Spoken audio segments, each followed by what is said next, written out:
Hi guys, and welcome to the Swissfinch YouTube channel. This is just a quick video, something which I touched on yesterday, which was about possibly buying another watch. But would it be worth me buying another watch for particular reasons? Would I wear it, considering the watches that I do have? Now, I have talked to Simon Crane about this particular subject, which was your go-to watch. Um, Now, go-to watch is the watch that you obviously go to and you wear it in situations that you need to wear it in, or it's a watch that you wear all the time over every other single watch that you have in your watch collection. Um, my go-to watch is the Tag Heuer um, Accuracer multifunctional chronograph. Um, now, I've been everywhere in this watch. It's been around the world with me. Um, I've been I've been diving with it. People say I shouldn't dive with it because you've got the pushers and stuff, but I've never had any issues. You know, um, now that it's come back from Watchfinder and it's been serviced and all that, it's now been back on my wrist, um, and overtaken the wear from any other watch that was in my collection. Hence why like the Steinhardt went, and a few other watches of that nature have gone. It's due to the fact that I'm wearing this now. If I'm not wearing this, I'm wearing my Seiko, which is strange. I'm wearing my big dive Seiko. Um, those two watches I seem to be wearing. The Seiko is which I was playing out as my summer watch. I've worn that pretty much all summer. Um, now, now that we're trying, we're going somewhat into, possibly the end of summer now into autumn. I'm probably going to go back to wearing this more often than any other watches that I have. And I've got some really nice watches. There's some really nice watches in my collection. But I always go to this. I just think because I'm comfortable with wearing this in any situation. I suppose maybe that's down to it. There's obviously some underlying thinking or mythology within me wearing this watch that I go to that watch over all the other watches. Um, so yeah, I don't think it's one that's ever going to part my collection, or if it's one, it's going to be one that I'm always wearing. Now, you've probably noticed that I don't have any notes when I do this. Maybe I should take notes.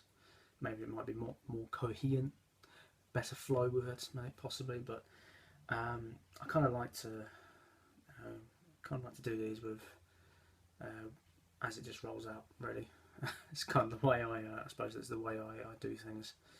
Um, uh, I'm not going to go into any technical depth over one of these. I said that before. There's plenty of other people out there who can go into more technical depth into these watches and the watch movements and stuff. But Simon knows that I know what I'm talking about, and I've been collecting watches for quite some time.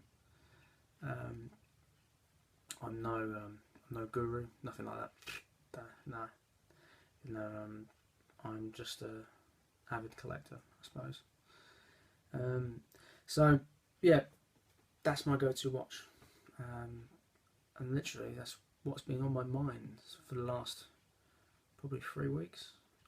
You know, the watch that you wear all the time, the watch that you're comfortable wearing in any situation, the watch that you find down and you just grab it, put it on your wrist and go. You know, um, obviously it's different for everyone else. Everyone's got their own type of watch they like to wear all the time. Um, and I was quite surprised. That is what I've been doing really. Since having this back. When I said before I dropped it and it broke. I was wearing it all the time anyway, and I was alternating, from the Rolexes and stuff to this. But since getting this back, I've just pretty much had this on and the Seiko. Mate, trying. It's kind of got me thinking. Kind of got me thinking about the amount of watches I had in my collection. Hence, why I got rid of quite a few. And maybe I'm going to be more picky now on what I'm going to add to my collection. There's let's say there's a few watches that I'm interested in, which I mentioned before on previous videos. With that, there is a few other watches that I do like, but will I actually pull the trigger on it?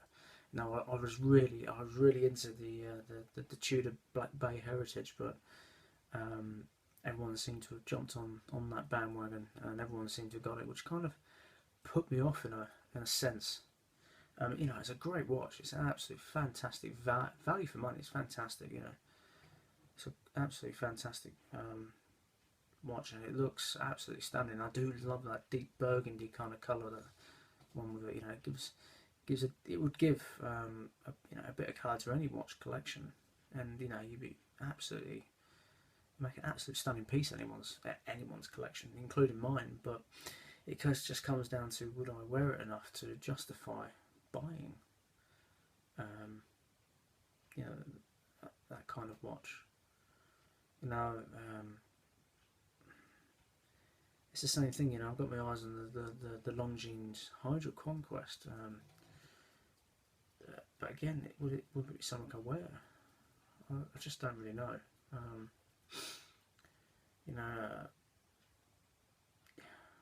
It's just one of those things. It's a strange thing, the thought process that goes through buying a watch, I suppose. A lot of it is down to, could be irrational, emotional, gun-ho sort of attitude when buying a watch. Possibly, I've done that in the past. I've got an I'd grab that. Or I'm guilty of following trends as well. With buying certain watch pieces that everyone else has got. Someone saying, "Oh, this is the best one to get." It might be worth some more money in the future. But I don't know if I've ever. I don't think I've ever bought a watch to think about its investment value. I've definitely bought a watch down to the trend kind of thing, because everyone wants to be trendy. Of course, what's the point? Everyone wants to keep up with someone down the road. It's, I suppose, human nature. But in the end, is it really worth it? Are you going to wear that watch? Are you going to get the wear out of that watch? Are you going to get your money's worth out of that watch? I suppose if you didn't wear it and you kept it, and it's one of the, I sought after watch, and it would gain money in the future. It will actually appreciate with time rather than depreciate. But again, I'm just, I don't know, maybe I've kind of woken up a little bit more now to the watch thing. I used to be, I used to buy individual pieces. I used to get, that's the one I'm going for, I buy it. Then all of a sudden I found myself going, I'm going to get that, going to get that, going to get that, and I kind of maybe lost my way a little bit. But I think I'm now drawing back and coming into, to the way of thinking I was a few years ago with watches and stuff. Maybe I need to think a bit more about the purchases that I will make and the types of watch that I should buy. Some people have that tier of watches. They have a chronograph, a dive watch, a dress watch, an everyday watch. They have 5 or 6 watches. I had 16. One time I think I had 20. So that's just my thoughts, and what I've been thinking the last few weeks, and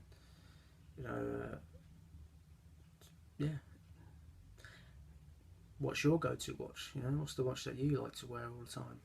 Put that out there to the viewers I have anyway.